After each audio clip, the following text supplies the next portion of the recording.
Hi and welcome back to It's a Miracle Budgeting. A long time no see. It has been a month since I filmed last. A ton has happened.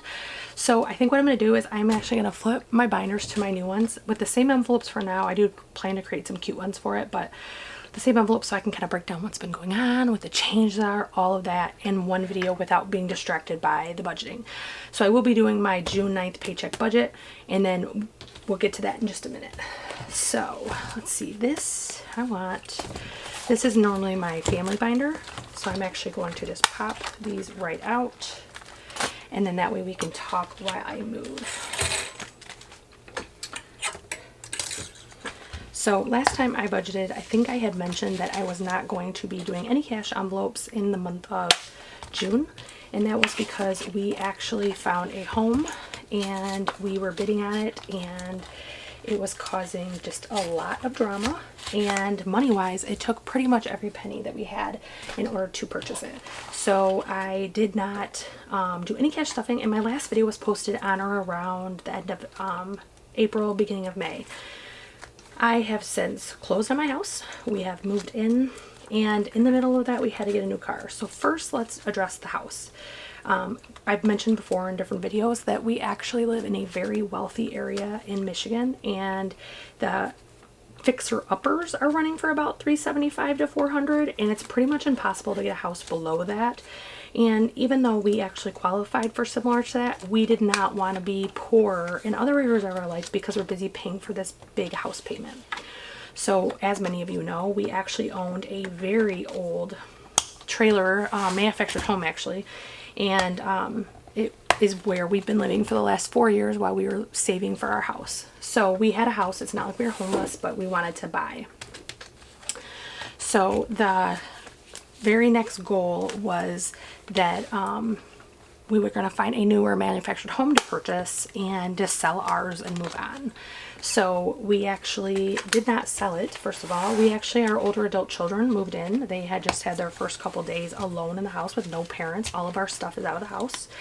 And so we did not profit from that. So that's another reason why we needed more money, as we could have sold it for about $20,000 because of the current housing market. But we chose to help our adult children out who are having trouble finding housing. And pause 1 second before I forget, my nails are gross. I could not get them done, being busy moving, so I broke a nail. So just ignore them for this video. We found a house actually within our neighborhood that was for sale. It is a 3-bedroom, 2-bath. It is about 20 or 18 years old, and it was for sale for $45,000. The square footage is a little over 1,600. It has an open concept layout for the living room and kitchen, and then it has a laundry room. The bathroom and the boys' rooms are on one side, and then our bathroom and our bedroom is on the other side. So it just was one of those that it was like the perfect layout. It was the perfect location. Once we got moved in, it was even more perfect because we lived on the main road inside of our subdivision, and it was constantly loud with bass and motorcycles. And now that we're in the far back corner of the subdivision, we do not hear anything but nature. It is so beautiful. It's just peaceful. It's just wonderful. So our house is again about a little over 1,600 square feet, and it sold for $45,000. Now, one thing about the housing market right now, at least in our area, is we are not even able to get inspections, and because it's a manufactured home, the bank doesn't require it.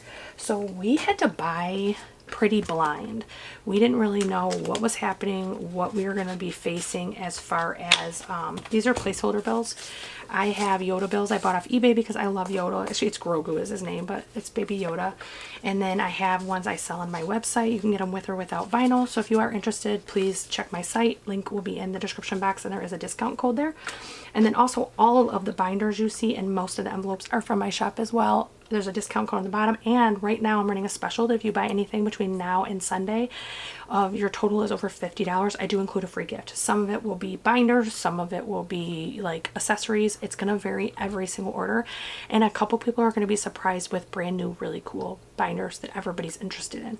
So Just want to throw that out there. But we were not able to get an inspection before buying, which made me literally have panic attacks the whole time. So we were just panicking. And then my husband finally said, you know what, Brandy, we have the ability and the financial means to pay for repairs if they're needed. So let's just go for it. Let's get our family set up in this house and let's go. I said, okay. I actually did the mortgage in my own name because I qualified, and that way if he has to qualify for something later on, he can, and we don't have to worry about it. I usually, not every year, but usually I make a little bit more than he does. I've been in my career path a little bit longer. He changed career paths about 5 years ago. And so whenever you change full career paths, you end up starting at the bottom and working your way back up. And that's kind of what he's doing. He's getting really close, though. He'll probably surpass me within the next year or two. But so we did it that way. And then we put our bid in. She accepted it immediately. In our subdivision, they don't allow overbidding, so nobody could come in and outbid us. They don't allow that. If you agree to work with them, then it's first come, first serve. We were the first person to tour it, and we were the first people to actually bid. So they accepted our bid. It was one of the most traumatic and stressful situations I've ever been in with the seller. I don't want to slander her or be mean about her, but she was not very organized. She changed our closing date, I think 6 times. Then was when she was supposed to be on our closing date. We got the keys at 5 and she was still in the house, even though she turned the keys in. So I'm not really sure what the deal was, but it's just been kind of a, pardon the French, but a shit show. So we, ended up getting our keys on June 1st about 10 o'clock at night. I mean, we had our keys, but we could actually enter the house about 10 o'clock at night. And so we started moving in and everything else. Sorry, I had to pause. I'm at my office and I don't like filming, especially talking about money when there's people all around and someone was in the kitchen. So I just like to kind of pause, let them do what they need to do, and then move on with what I'm doing. We actually found out literally in the middle of bidding for our house that we were going to have to buy a new car. Now, both of our cars were paid off. We've not had a car payment in, I think, since August when I paid off my car, and his car has been paid off for 3 years, I think. So we knew it wasn't gonna last forever. We weren't like completely shocked, but it was just kind of frustrating because we were putting all the money that everything we had into our mortgage down payment, and then also we had some other expenses with the kids because of the end of the year and track and everything else. So eventually what I did is I actually, because my credit had been pulled so many damn times because of the mortgage shopping and all that, that I finally actually just went to my current bank and I said, you know, what can you guys do? And I actually have a loan that I don't love the interest, I'm gonna be really honest, but they didn't have to pull my credit because they had pulled it for my mortgage, which that's a whole nother conversation. They should have never pulled my credit. They should have just said no thank you, because they don't even do mobile home or manufactured home loans, but they still pulled it even though they couldn't do it. I don't know if it was just poor training on the employee or if they do this to everyone. I have no idea. But because they had done that pull, they were able to do my car loan completely without pulling again. They do it once every 30 days for anything that you apply for in 30 days at USAA. They use the same credit pull. So they were able to use my credit pull. My interest is not great. It's about 10%, which is crazy, but it was because I had so many pulls because of the mortgage and everything. So they told me that I'm welcome to come back in 6 months to 2 years and refinance it if I would like, or I can actually go to any credit union at that point as well. So I don't love it, but our payment is pretty steep, but I found a pretty cool solution for it that actually works really well for a budget that I'm going to go through right now. So this is going to be my June 9th budget, and I did start filling out my actual budget sheet. Let me zoom you in a little bit. So I did start completing it, but I didn't have time to finish because I have a limitation on time, so I wasn't able to go through and do everything. So I just want to make sure I stay in frame. Sorry guys, I'm not used to filming anymore. So if you haven't been here before, I cannot show my salary. I actually have a non-disclosure agreement at my work as well as a non-compete. I am a licensed insurance agent in the state of Michigan, and we sign a contract that we will not divulge anything personal or private by our employer, and that includes our salary. So I can't divulge my salary, and these items never total my salary. There's always something on the outside of it, whether it be a bill that I give my husband money for, or I save, or whatever, because I do have digital and cash savings. So the way that my husband is working it out, the two of us are working this out as far as the bills. Our previous house, if you've seen any of our budgets, we budgeted completely separate. He paid half the bills, I paid half the bills, but we separated the bills so that we each had half to pay. When we moved in the new house, we had a really long and frank discussion about stress with money and how it can really affect you, how sometimes people can feel some sort of way if they get a big bill and the other person doesn't have a big bill. So we made the decision that we actually open a joint account, but it's just our bill account. Like, we don't keep our fund money in there. Any of my credit card bills are mine. So every 2 weeks, or just twice a month though. So like we get paid bi-weekly. If there's a third paycheck, that one is not included. 2 paychecks a month, we each contribute money to this checking account, and it equals all of our bills that are in regards to the house or children.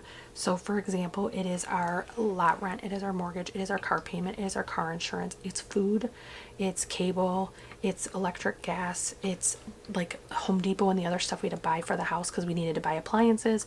All of the household bills are coming out of this account. So he gave me the new car, even though his car is the one that broke, and technically it could have been his. He gave me the new car, and I am just going to pivot us just a little bit so I can try to get this so I can write easier. Sorry it's crooked, but I'm a lefty. I can't write straight.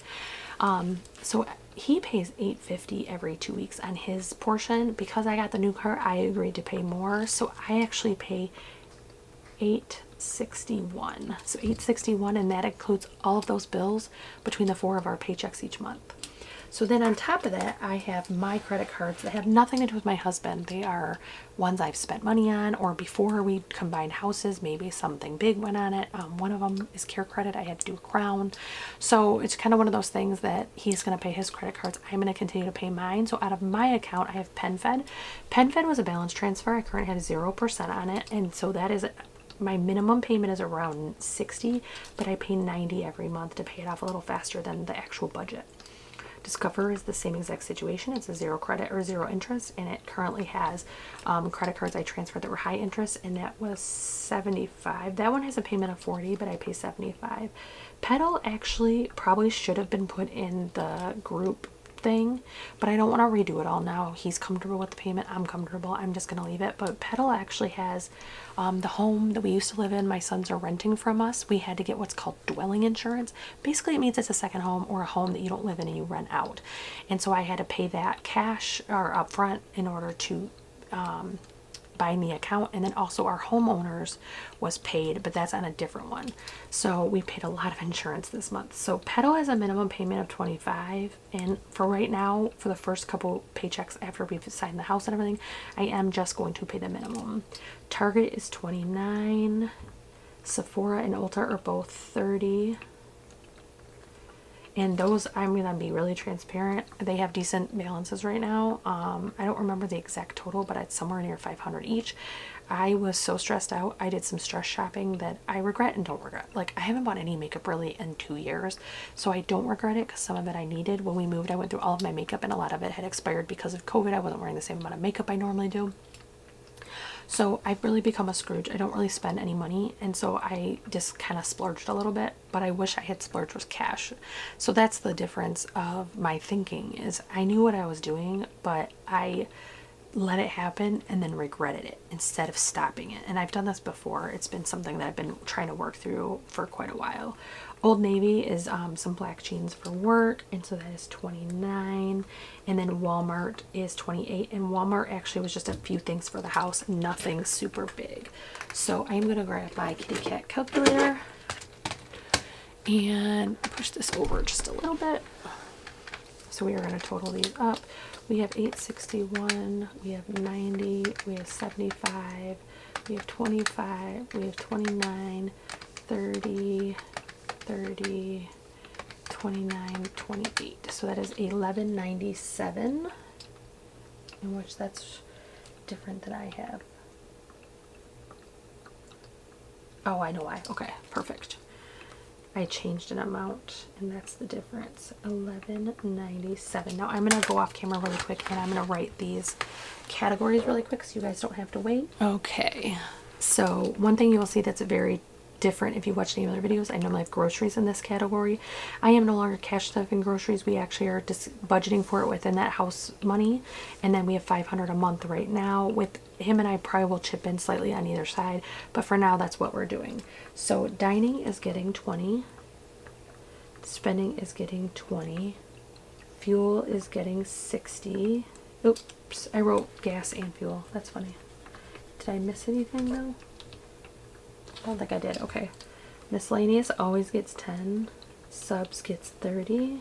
Pets gets 15. I actually just restocked the pets when we were moving in. Beauty is 80.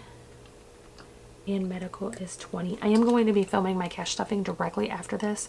I actually pulled out the cash, and I'd planned to film this video like a week ago, but we were literally in the thick of moving and I just was not able to. So next we have our cash, or our sinking funds. I'm going to finish writing this out and then I'll be right back. Okay, so we're going to go in this top box up here. So kids is going to get 10.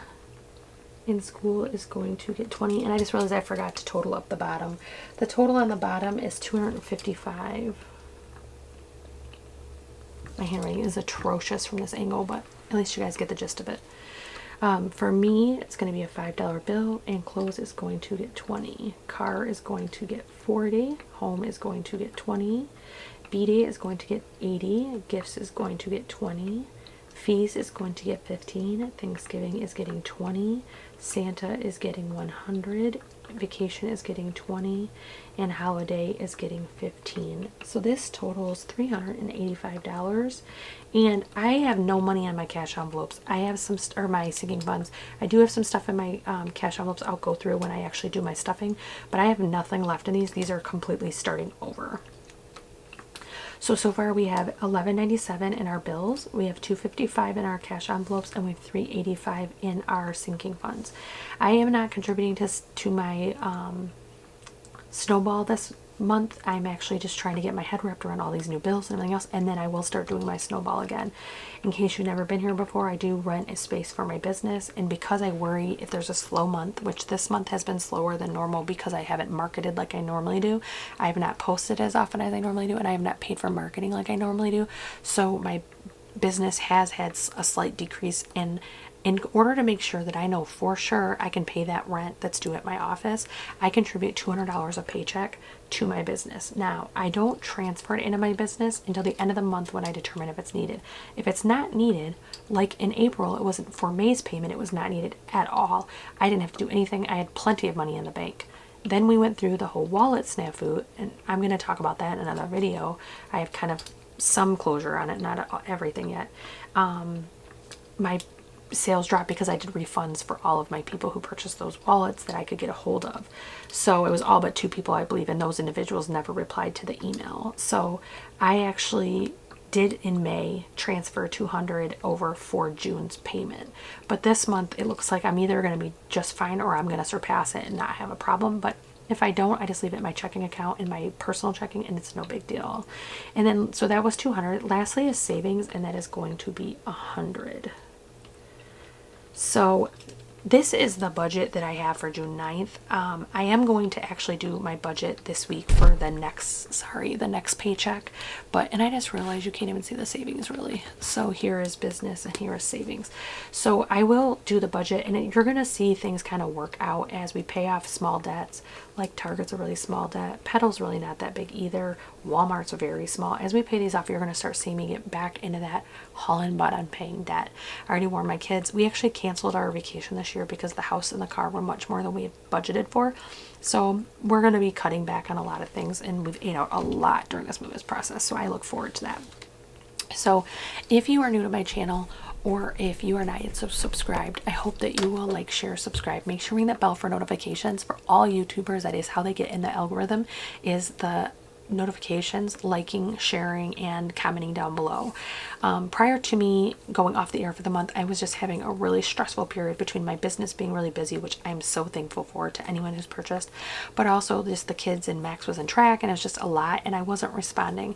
I am hoping to get back in the rhythm of responding to every comment. That is what I normally try to do, and for the career of my channel, I mainly did, but unfortunately, it's just been kind of a crazy month, so I apologize to anyone who commented that I was not able to respond to.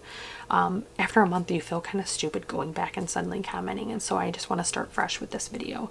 So wherever you're at, whatever you're doing, I hope that you are doing great, and so is your budget, and my cash stuffing will be coming up next. Thanks guys, have a great one.